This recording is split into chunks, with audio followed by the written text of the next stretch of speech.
San Francisco, once a shining beacon of opportunity, now seems caught in a spiral of desperation and decay.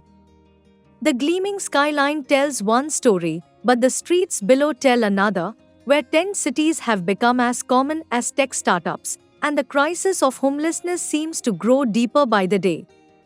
Why are so many finding themselves on the edge, losing their grip on a life they once controlled?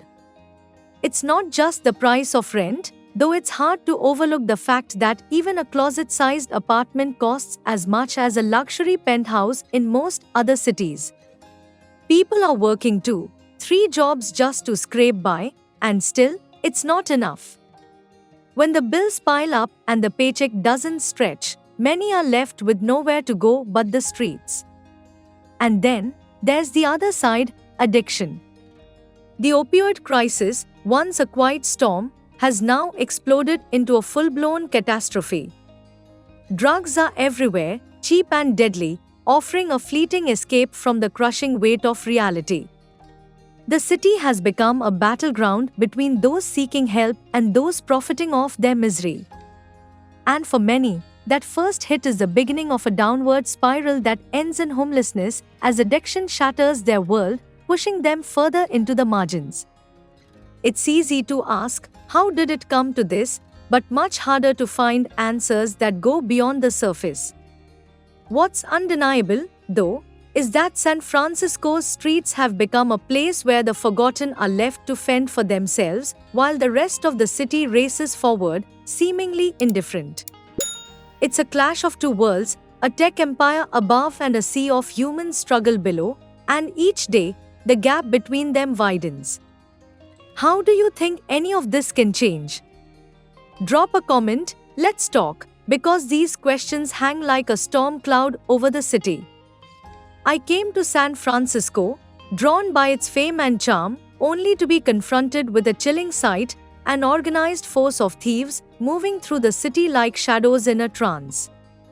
Imagine it, a figure in a hoodie, smashing your car window in broad daylight, swiftly grabbing a backpack and tossing it into a waiting luxury car.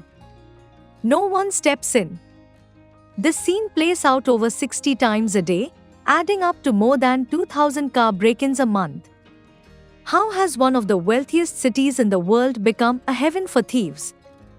The chaos can be traced back to 2014 with the introduction of Proposition 47, a law designed to reduce prison overcrowding by classifying thefts under $950 as misdemeanors. What was meant to ease the system's burden has instead unleashed a wave of petty crime, fueling a network of organized theft. It's like a modern-day heist, but carried out in plain sight on city streets. Locals don't even bother locking their cars anymore, leaving trunks open as a desperate signal that there's nothing worth stealing. Upscale grocery stores now lock away trivial items like toothpaste behind glass, forcing customers to ask for assistance just to make a basic purchase. High-end boutiques keep their doors locked during business hours, letting shoppers in one by one. Business owners are exhausted, they call the police, but many times no one comes. One shopkeeper recounted a brazen daylight robbery, only for authorities to arrive hours later. Even when arrests are made, the consequences are so light that it does little to deter future crimes. Visitors come for the beauty of San Francisco, but are met with a reality far darker. Blogs from other travelers describe a city at odds with itself, a place where wealth and lawlessness stand side by side. How did it come to this? How did a city once known for charm and affluence become a playground for thieves? Now, the streets are filled with more than just tourists and innovators, they're filled with a silent, lurking danger that no one seems to know how to stop. But these zombie thieves are just one side of the crisis. The city streets hold even darker secrets. But before moving ahead, I have a quick request for you. If you can just hit the notification bell and hit that subscribe button. The sidewalks of San Francisco, once pristine, now tends with decay. Trash litters the ground, spilling into the streets as people, hollow-eyed and broken, openly use drugs in broad daylight. It's a haunting, surreal scene, addiction laid bare, sprawled across the city that once symbolized hope. Every step feels heavy as chaos seeps into every corner, leaving the city reeling in its wake. Fires occasionally erupt in San Francisco, and the reasons are as unsettling as the city's current state. Homeless encampments, packed densely with makeshift materials, can spark into flames from unattended stoves or discarded cigarettes. In older buildings, the aging infrastructure adds fuel to the fire, literally. The city's chaotic mix of neglect, desperation, and decaying structures creates a perfect storm for these sudden, destructive outbreaks that leave everyone on edge. Many locals aren't leaving San Francisco just because of the sky-high cost of living, they're fleeing because their once vibrant neighborhoods now feel like waking nightmares. Businesses are suffering, with customers too afraid to step inside, deterred by the crime and grim scenes unfolding right outside. Shop owners have captured dozens of photos of addicts sprawled across sidewalks, of crimes taking place just feet from their homes. How much longer can they wait for the city to change? As I walked through these streets, I couldn't shake the question, what's next for the people still holding on to hope in a city seemingly lost to addiction and chaos?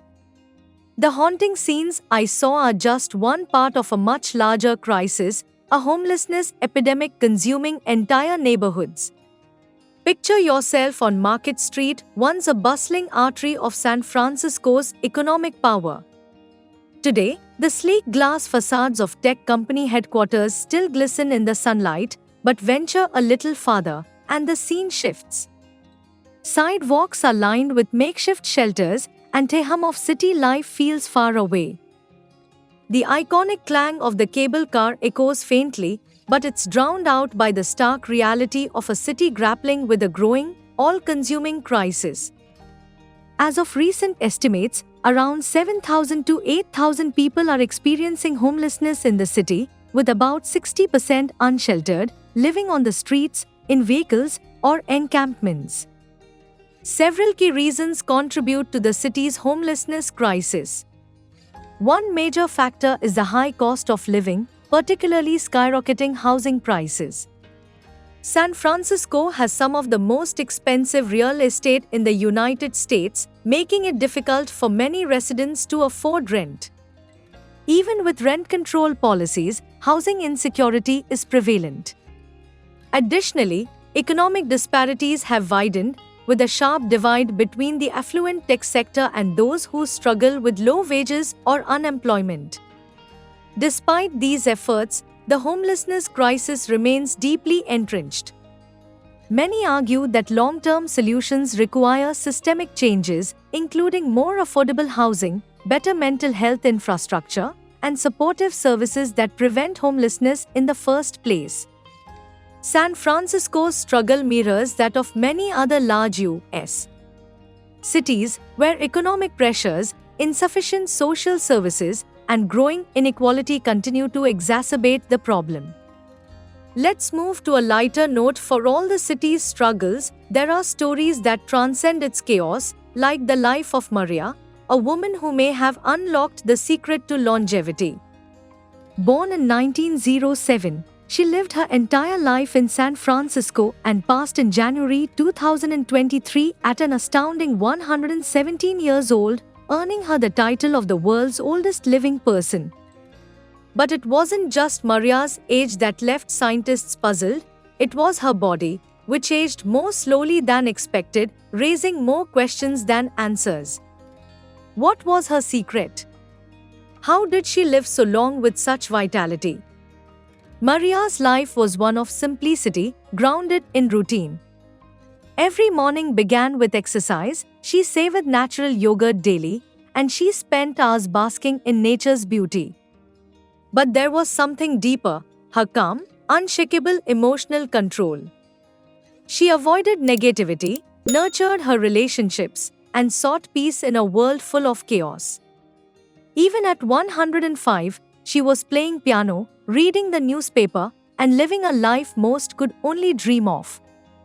In stark contrast to San Francisco's fast-paced and often harsh reality, Maria's existence was a testament to balance and serenity.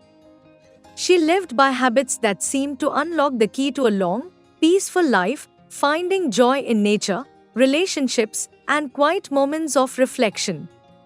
Perhaps the next person to shatter the record of longevity is already among us, quietly living their life, unaware of the title they may one day hold. As the city wrestles with its harsh realities, enclaves of unimaginable wealth, like billionaires row perched high on Twin Peaks, stand in stark contrast, further deepening the mystery of a life like Maria's. Who will step into her shoes next? San Francisco's Billionaires Row is perched high on the city's exclusive hilltops, where opulence clashes with the chaos below.